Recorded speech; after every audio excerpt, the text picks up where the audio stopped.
Yeah, that's like just typical countryside. They don't like those kind of things. Sometimes they do ask you to delete the videos. Manipulation of what you're seeing to cover over the fact that of Incheon airport, Pyongyang has about completely different. So my name is Chado Carroll. I am a journalist focusing on North Korea, founder of a site called NK News. I have been living in South Korea since 2016 January. I visited to North Korea 5 times from 2009 to 2018. I came to South Korea first in 2013. I went to Nonsan, to a place called Kumgang Daehakkyo, 3 months to do an intensive Korean class. I had quite a long history with South Korea. My grandma, she owns a large house in Dublin in Ireland. Rented her house to South Korean embassy. So the South Korean embassy was based in my grandma's house when I was a kid. She lived next to the Korean embassy. So like when I was a kid, I would look over the wall and I'd see like,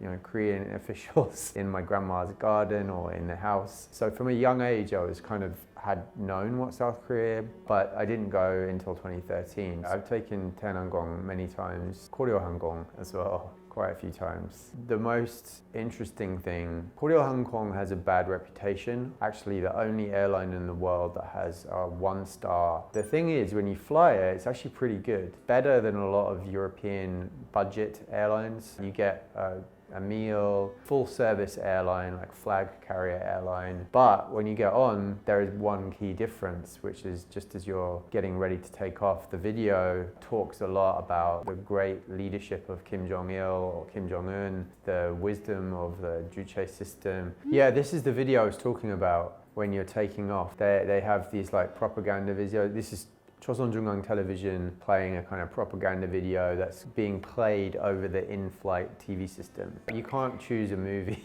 The first huge difference, you're going to a very different country to what you're used to. You get burgers on North Korean airline for some reason, but you get bibimbap, usually on Korean Air. Yeah, that's the burger. People always say, what's the meat inside it? Some people don't really know. I actually don't know is it beef? Is it pork? I don't know.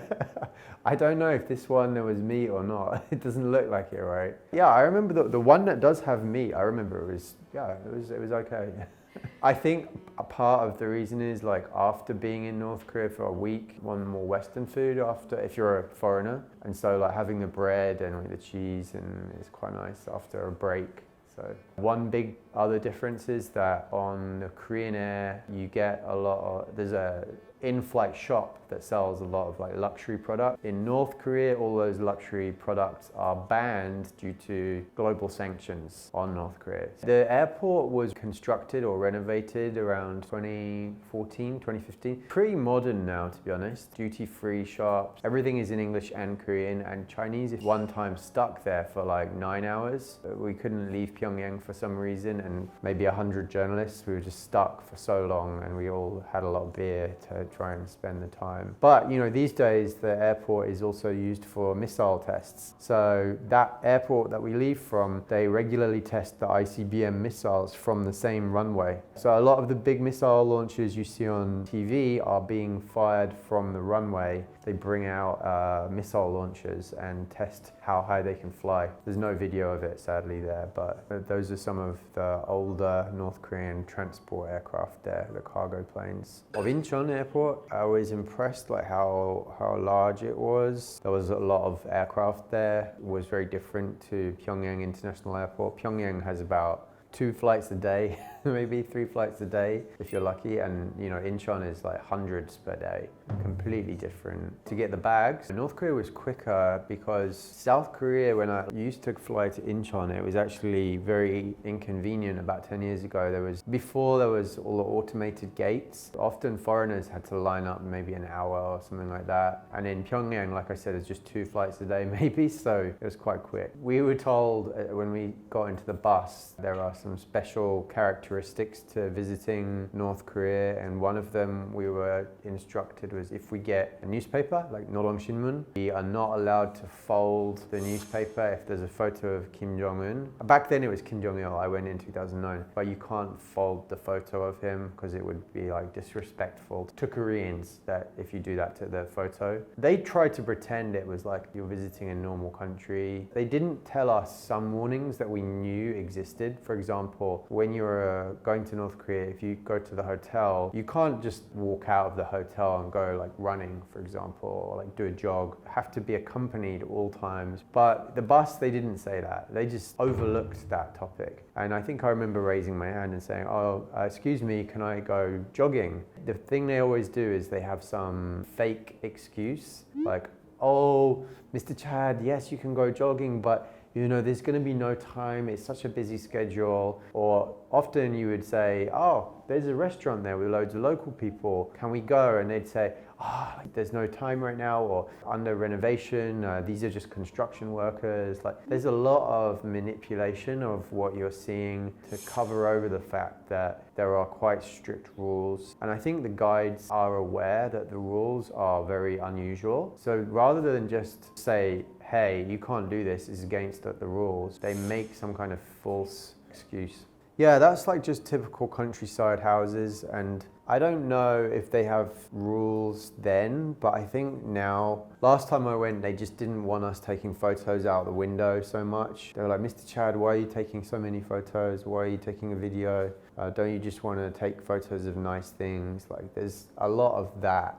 They don't like that. Those kind of videos they don't like. Anything that shows North Korea and the country looking developing. For example, in the countryside, if there's like cows that are pulling equipment or machinery, they try to stop you filming it. On the streets, if you see old people moving like boxes or pulling things, they don't like those kind of things. Sometimes they do ask you to delete the videos. And I always told them, like, why are you stressing? Like, and you see this in South Korea, you see it even in Japan sometimes. If you go to the countryside, and I always say to them, look, we are just trying to be objective. We don't have any agenda. We're not here to promote you. We're here to just report the facts. But sometimes they do get upset with how we show some things. Yeah, and there are some issues that are just, you just can't touch. The leaders, you can't.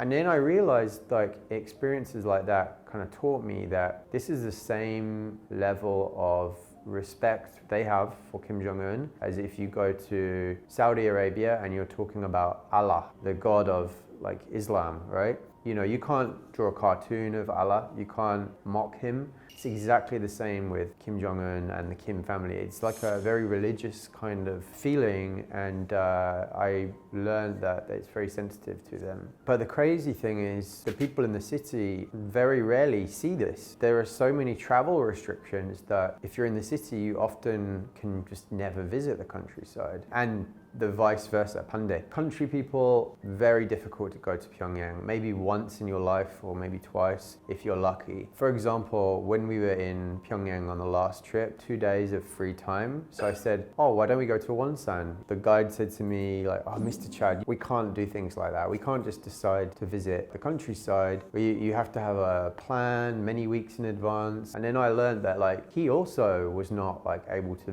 regularly visit Wonsan, even as like a guide with a good job in Pyongyang. It's really crazy how many rules and restrictions there are. Journalists normally only get to see Pyongyang. We never get to go out of the capital. Tourists, however, are usually can see many parts of the country. So I was a tourist. First 3 years, I went to Wonsan. In the Wonsan harbor, I think they're grilling. It's just regular barbecue. This is a really interesting dish in North Korea. They do a lot for tourists. They grill the clams using hibalyu with gasoline from a car, and then they just burn it, and then you eat it.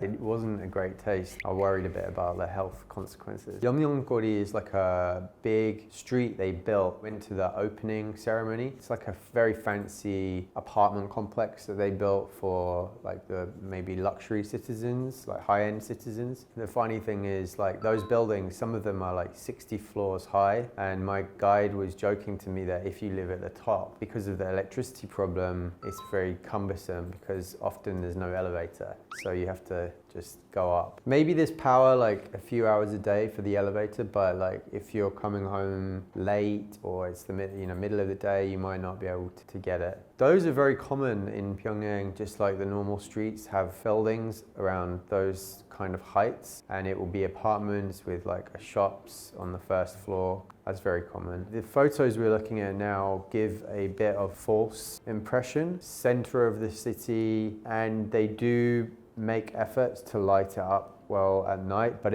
a lot of it switches off around 10 p.m, 11 p.m. It gets very dark. But if you go to the non-central part of the city or countryside, it's extremely dark. This is quite an unusual and non-representative picture of what it's like in North Korea at nighttime. This neighborhood that you can see in this referred to as Pyonghatan, like Manhattan, because it has a lot of the big buildings, a lot of the bright lights. So this was not me. My cousin went to North Korea. She went 2017 and she shared the videos. Somehow she got to go to the wedding, somehow invited to a wedding. I guess like 결혼식장? It's very unusual. For a tourist to be in a wedding in North Korea is very unusual. She was quite lucky to experience this, I'd say. Perhaps there was a wedding going on while they were staying there. That would make sense. Yeah, when you go there for the first time, that's one of the things that stands out is the loudspeakers throughout many public places in the city, and they play North Korean music, which is foreigners often has a kind of slightly eerie sound, like a kind of like ghost music kind of sound.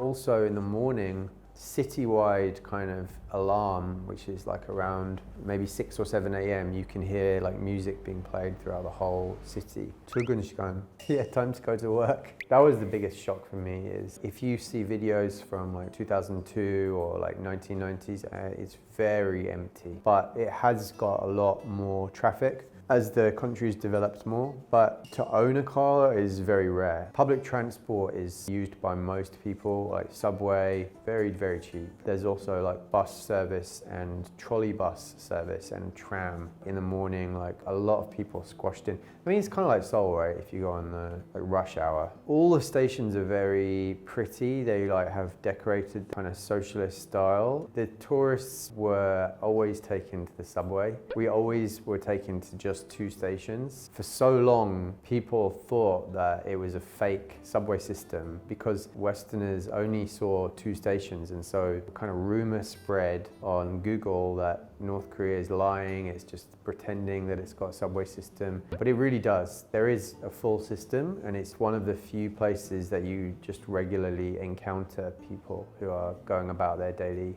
business. Did an interview with a young lady, talked about fashion, about the inspiration for her outfit, because she didn't look very like socialist to me. She was like, had a like kind of Gucci bag, and she really struggled to answer the question because she knew we're filming and she knew the guides were there. She had to say the right thing, and the only right thing to say is that you're following Kim Jong-un's like guidance. Socially educated to say the right thing, and it doesn't really fit with the socialist concept to have like these luxury products. So it puts them in a very awkward position when you ask them to explain it. And you can see there's a bicycle renting stand. Interestingly, I don't think this ever started. Like, I don't think it ever launched as a service because we never heard, and I think it was just like an experiment they did. But you can see the ad. See, the ad is like guns.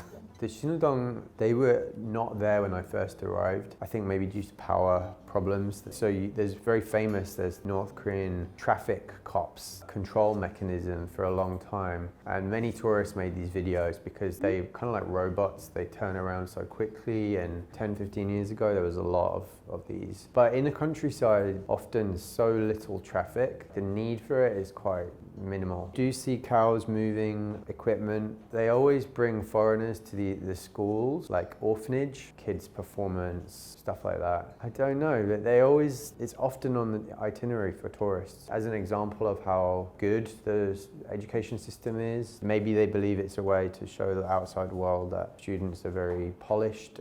주체 사상? They have the Juche Tower in Pyongyang, talk about it all the time, but foreigners just don't have 관심이 없어요. It's not interesting for foreigners. I think for the North Koreans it's not interesting either. It's like, because it doesn't really make any sense as an ideology. There are so many books in North Korea about it, so much written, but very convoluted theory, but they're very proud of it. They're also, I think, starting to change. They have this Juche calendar and they've stopped using it recently. So I think they're beginning to phase out. Foreigners can sometimes go to these like public parks on a national holiday, public dancing or singing. Orchestra in North Korea. It's heavily influenced by the Soviet Union, right? Which brought in a lot of Western musical instruments. It's definitely got a big Soviet influence on it. There used to be roaming data. You could buy a SIM card, North Korean SIM card. It's extremely expensive. 20만 won, yeah. And then 100 megabytes was maybe like 5만 won for megabyte, so it would go very quickly. So you had to be very careful how you used it. But the first time I went, there was nothing. They took your phone when you arrived. You could maybe use an international telephone in a hotel, but someone's probably listening. It was mostly impossible to communicate. No, there's no internet. I mean, there is some internet, but it's mostly intranet, like internal network. So that all goes back to Kim Dae-jung 대통령 Inter-Korean Cooperation Economic Exchange. During that time, South Korea sent buses, it sent trucks. Some of them still are there in North Korea many years later. But it's quite unusual for you to see Hyundai sign without it being like scratched off. They normally like delete those. They don't want to make it publicly known that South Korean machinery and equipment is in North Korea, especially now because January of 2024, Kim Jong-un formally abandoned reunification as a goal of the two Koreas and said that South Korea is now always our enemy, should not trust them. So I think the pressure is probably grown on deleting signs of South Korean culture as much as possible. One strange difference I really noticed, if I tell you that one of the Koreas, apartments that all look the same, they're all white color. Another Korea has buildings that are very colorful and much more diverse architectural styles. Which Korea do you think I'm talking about? Yeah. If you told me like 15 years ago, 20 years ago, that the colorful one is North Korea and the very bland white one is South Korea, I would have been like, that doesn't make sense, because we think of North Korea as more controlled, more uniform, more strict. Actually, the architectural style is much more diverse in North Korea. They invest a lot in the city, very strong colors. And sometimes when I'm driving from Incheon airport to Seoul, I look around out the window, I'm just like, what? How did they I never really understood it, why South Korea is so conformist, why everyone wants to live in an apartment that looks the same as their neighbors, or yeah.